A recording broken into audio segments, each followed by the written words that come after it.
Hello दोस्तों, प्रतिमा GS academy पे आप सभी का स्वागत है।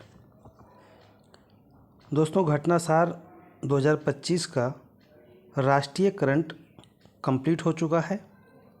आज से अंतर्राष्ट्रीय करंट शुरू होगा। आप लोग लाइक करें, शेयर करें। आज का पहला बिंदु है विश्व सतत विकास रैंकिंग 2025। संयुक्त राष्ट्र सतत विकास समाधान नेटवर्क संयुक्त राष्ट्र सतत विकास समाधान नेटवर्क के द्वारा 10वीं विकास रिपोर्ट 2025 जारी किया गया है। भारत ने 67 अंक प्राप्त कर 99वां स्थान प्राप्त किया है। इस रैंकिंग में फिनलैंड पहले स्थान पर है, स्वीडन दूसरे स्थान पर है और डेनमार्क तीसरे स्थान पर है। सतत विकास लक्ष्य 2030, ये जो 17 सतत विकास लक्ष्य हैं, नंबर 1 पे है गरीबी उन्मूलन, नंबर 2 पे है भूखमरी यानी शून्य भूखमरी, 3 पर है अच्छा स्वास्थ्य, 4 पर है गुणवत्तापूर्ण शिक्षा, 5 पर है लैंगिक समानता, 6 पर है स्वच्छ जल, 7 पर है सस्ती ऊर्जा यानी स्वच्छ ऊर्जा, 8 पर है अच्छा काम और आर्थिक विकास, 13 पर है जलवायु कार्रवाई, 14 पर है जल के नीचे जीवन, 15 पर है भूमि और जीवन, 16 पे है शांति न्याय मजबूत संस्थाएं, 17 है लक्ष्यों के लिए साझेदारी, 9 है उद्योग नवाचार बुनियादी ढांचा, 10 पर है असमानताओं में कमी, 11 पर है टिकाऊ शहर और समुदाय और 12 पर है जिम्मेदार उपयोग उपभोग और उत्पादन। वहीं 13 पे आपने देखा जलवायु, 14 पे आपने देखा जल के नीचे जीवन, 15 पर आपने देखा भूमि पर जीवन, 16 पर आपने देखा शांति आदि। तो ये सब 17 सतत विकास लक्ष्य हैं जिसे 2030 तक प्राप्त किया जाना है। अगला बिंदु है ग्लोबल लिवेबिलिटी इंडेक्स 2025। 17 जून 2025 को इकोनॉमिक इंटेलिजेंस यूनिट के द्वारा ग्लोबल लिवेबिलिटी इंडेक्स 2025 जारी किया गया। इसमें कोपेनहेगन डेनमार्क की राजधानी है, दुनिया के सबसे रहने योग्य शीर्ष स्थान प्राप्त हुआ है। कोपेनहेगन को पहला स्थान प्राप्त हुआ है।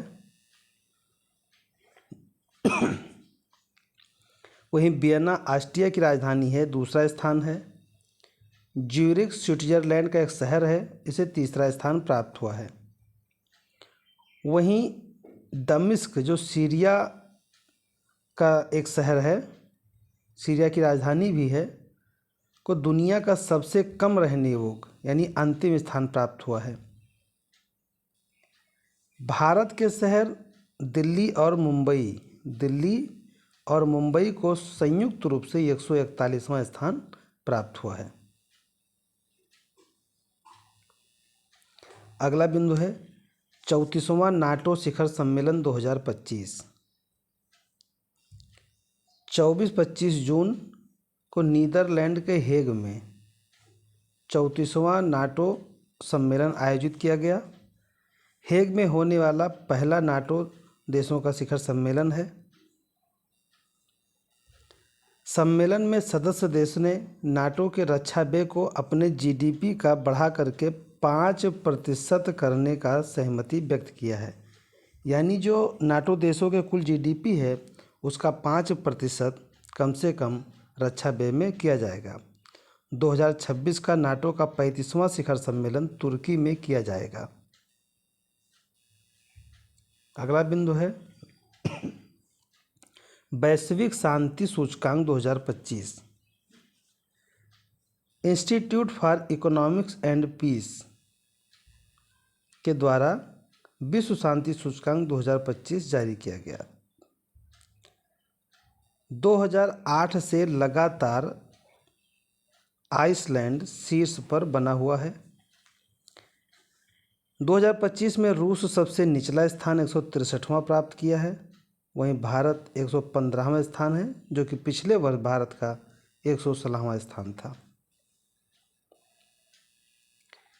अमेरिका का ऑपरेशन मिडनाइट हैमर। पेंटागन ने ऑपरेशन मिडनाइट हैमर के क्रियान्वयन की घोषणा की, जो ईरान के परमाणु बुनियादी ढांचे के खिलाफ संयुक्त राज्य अमेरिका द्वारा शुरू किया गया एक गोपनीय सैन्य अभियान है।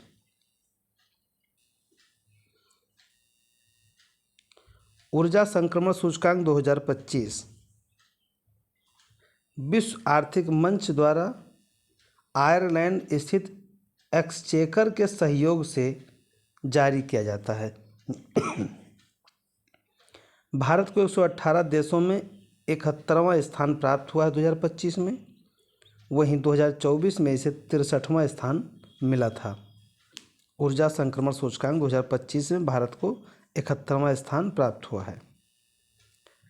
नंबर 1 पर स्वीडन है, नंबर 2 पे फिनलैंड है, नंबर 3 पे डेनमार्क है।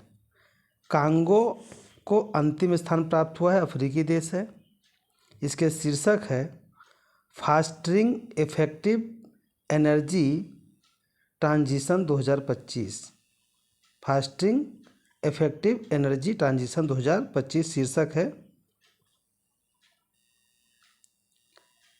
QS world university ranking 2026 London स्थित वैश्विक उच्च शिक्षा विश्लेषण फर्म के द्वारा प्रकाशित किया जाता है।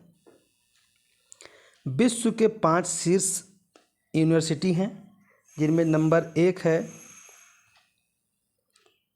एक है Massachusetts institute of technology USA. Number 2 पे है इंपीरियल कॉलेज लंदन। नंबर 3 पे है स्टैनफोर्ड यूनिवर्सिटी यूएसए। नंबर 4 पे है Oxford university UK United kingdom. Number 5 पर है हार्वर्ड यूनिवर्सिटी यूएसए। भारत में शीर्ष 5, एक तरफ वैश्विक रैंकिंग है, एक तरफ भारत का है, फिर संस्थान है। वैश्विक रैंकिंग में 123वां स्थान है आईआईटी दिल्ली का, जो कि भारत में पहला है। आईआईटी बॉम्बे भारत में दूसरा है, वैश्विक रैंकिंग 129 है। और नंबर 3 पे है आईआईटी मद्रास, जो वैश्विक रैंकिंग 180 है। नंबर 4 पे है आईआईटी खड़गपुर, वैश्विक रैंकिंग 215 है। नंबर 5 पे है आईआईएससी बेंगलुरु, वैश्विक रैंकिंग 219 है। इस साल भारत के 8 नए संस्थानों को पहली बार रैंकिंग में शामिल किया गया, जिससे कुल संख्या बढ़ करके 54 हो गई है। इस बार विश्व के सर्वाधिक 8 नए संस्थान भारत के जोड़े गए हैं। धन्यवाद। जय हिंद, जय भारत।